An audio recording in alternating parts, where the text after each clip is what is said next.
Assalamualaikum warahmatullahi wabarakatuh. Kami dari kelompok 5 akan mempresentasikan tentang perencanaan karir untuk memenuhi tugas dari mata kuliah Manajemen Sumber Daya Manusia. Di samping saya ada Mbak Fadila dan ada Sevia dan saya sendiri Yunar. Terima kasih. Definisi perencanaan karir. Perencanaan karir terdiri dari dua suku kata. Yang pertama, perencanaan. Perencanaan adalah proses mendefinisikan suatu organisasi, membuat strategi untuk mencapai tujuan itu, dan mengembangkan rencana aktivitas kerja organisasi. Perencanaan merupakan proses terpenting dari semua fungsi manajemen karena tanpa perencanaan, pengorganisasian, pengarahan, dan pengontrolan tak akan dapat berjalan dengan lancar. Yang kedua adalah karir. Karir adalah semua jabatan atau pekerjaan yang dimiliki atau dipegang selama kehidupan kerja seseorang. Jadi, perencanaan karir adalah suatu perencanaan tentang kemungkinan seseorang karyawan suatu organisasi atau perusahaan sebagai individu meniti proses kenaikan pangkat atau jabatan sesuai persyaratan dan kemampuannya. Hal-hal yang mempengaruhi keberhasilan karir seseorang. Yang pertama, pendidikan formalnya, kemudian pengalaman kerja, yang ketiga sikap atasannya, prestasi kerjanya, adanya lowongan jabatan, dan kemudian produktivitas kerjanya. Ruang lingkup perencanaan karir. Perencanaan jenjang jabatan atau pangkat karyawan. Perencanaan jenjang jabatan atau pangkat karyawan perlu memperhatikan faktor-faktor diantaranya sifat tugas, beban tugas, dan tanggung jawab yang dipikul pejabat yang bersangkutan. Yang kedua, perencanaan tujuan-tujuan organisasi atau perusahaan.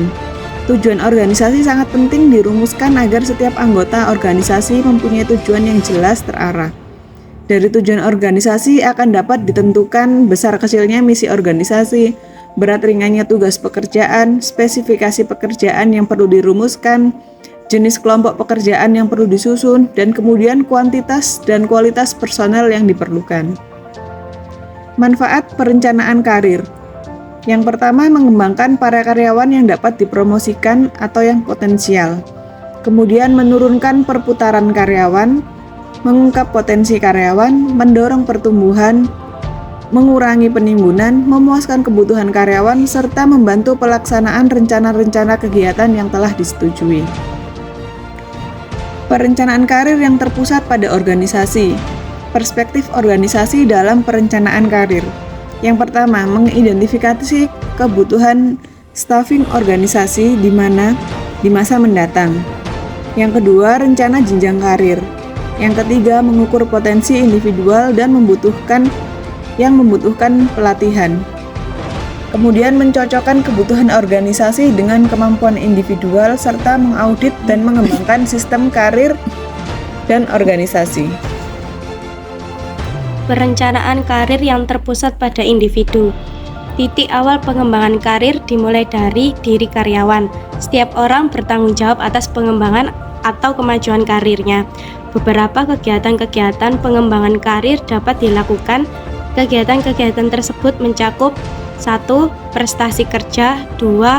Ekspor, 3. Permintaan berhenti, 4. Kesetiaan organisasional, 5. Mentors dan sponsor, 6. Kesempatan-kesempatan untuk tumbuh. Perspektif individual dalam perencanaan karir. 1. Mengidentifikasikan kemampuan dan minat individual. 2. Merencanakan tujuan hidup dan pekerjaan. 3. Mengukur jalur alternatif di dalam dan luar organisasi. 4. Mencatat perubahan dan tujuan sebagaimana tahapan karir. Pendidikan karir. Departemen Personalia dapat meningkatkan kesadaran karyawan akan pentingnya perencanaan karir melalui berbagai macam teknik pendidikan. Sebagai contoh, pidato-pidato pengarahan, edaran-edaran, dan memorandum dari para manajer puncak bisa menstimulasi minat karyawan pada biaya rendah. Di samping itu, berbagai lokakarya dan seminar tentang perencanaan karir meningkatkan minat karyawan dengan mengemukakan konsep-konsep pokok yang berhubungan dengan perencanaan karir. konseling karir. Bimbingan karir ini hendaknya dilakukan oleh pembimbing yang cakap sebagai sumber saran. Pembimbing karir perlu menyadari bahwa suatu karir hanyalah merupakan bagian dari rencana hidup seseorang, sehingga rencana karir yang disarankan seharusnya adalah bagian dari integral rencana hidup. Bimbingan karir mencakup penilaian diri karyawan juga. Informasi pada perencanaan karir. Departemen Personalia seharusnya memberikan karyawan sebagai informasi yang mereka butuhkan untuk merencanakan karir. Sebagai informasi ini telah tersedia sebagai bagian sistem informasi sumber daya manusia. Sebagai contoh, deskripsi dan spesifikasi jabatan adalah informasi yang sangat berguna bagi seseorang karyawan yang sedang mencoba mengestimasi sasaran karirnya. Pengembangan karir. Implementasi dari rencana-rencana karir memerlukan pengembangan karir. Pengembangan karir merupakan upaya-upaya pribadi seorang karyawan untuk mencapai suatu rencana karir. Kegiatan-kegiatan ini mungkin didukung oleh Departemen Personalia atau tidak tergantung pada departemen. Peranan Departemen Personalia dalam pengembangan karir. Untuk mengarahkan pengembangan karir agar menguntungkan organisasi dan karyawan, Departemen Personalia perlu mengusahakan dukungan manajemen, memberikan umpan balik kepada karyawan, dan membangun suatu lingkungan kerja yang kohesif untuk meningkatkan kemampuan dan kualitas karyawan dalam melaksanakan pengembangan karir. Kesimpulan, perencanaan karir adalah pola pengalaman berdasarkan pekerjaan yang merentang sepanjang perjalanan pekerjaan yang dialami oleh setiap individu atau pegawai. Terdapat beberapa tahap dalam perencanaan karir. Tahap-tahap perencanaan karir berbeda-beda sesuai dengan ilmuwan yang mengemukakan. Perencanaan karir juga dipengaruhi oleh beberapa faktor, yaitu tahap kehidupan karir, dasar karir, dan jalur karir. Perencanaan karir dapat dipusatkan pada individu dan organisasi yang diantara keduanya tidaklah sama.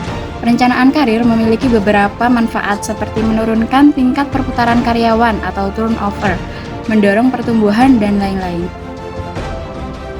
Saran, setiap individu maupun organisasi hendaknya membuat perencanaan karir, serta memperhatikan unsur-unsur apa saja yang perlu diperhatikan dalam membuat perencanaan karir, sehingga kedepannya dapat mengembangkan karir yang telah dimiliki.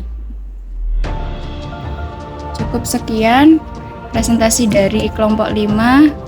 Terima kasih.